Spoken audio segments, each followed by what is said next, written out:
অবশেষে আকাশে উড়াল দিল কয়রাটি। আসসালামু আলাইকুম প্রিয় ভাই ও বোনেরা, আপনারা দেখতেছেন আমি একটা কয়রা বানিয়েছি অনেক কষ্ট করে।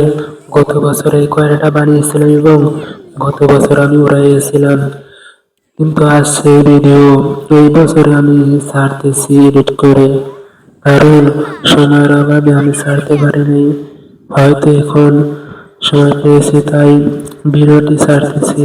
দেখুন কয়রাটি কত ছোট বানিয়েছি।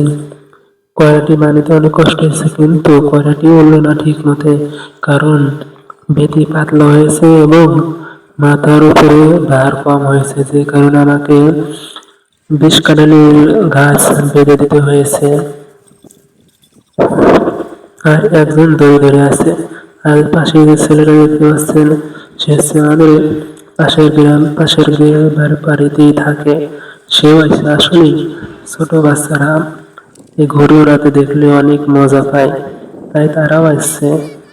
আর ভিডিওটি কেমন লেগেছে অবশ্যই কমেন্টে জানিয়ে দিবেন এবং আরো ভিডিও পাওয়ার জন্য উৎসাহ দিবেন, লাইক কমেন্ট করবেন। আকাশটা অনেক ক্লিয়ার ছিল, বাতাসও ছিল, কিন্তু আমার কয়রাটি তেমন ভালো হয় নাই দেখে ভালো করে উঠতে পারলো না। শেষ পর্যন্ত দেখে যাবেন কি হলো। আসলে একটা জিনিস বানাতে অনেক কষ্ট হয়, যত বেশি কষ্ট হবে তত ভালো হবে। আমি প্রথম তো তাই বেশি ভালো করে বানাতে পারিনি। শেষ পর্যন্ত উড়াল দিলাম এবং আকাশ উড়ে গেল, কিন্তু হয়তো কিছু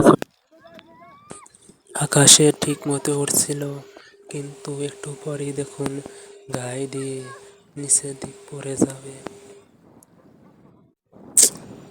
মানে বাতাসের ঝোঁক সহ্য করতে পারছিল না।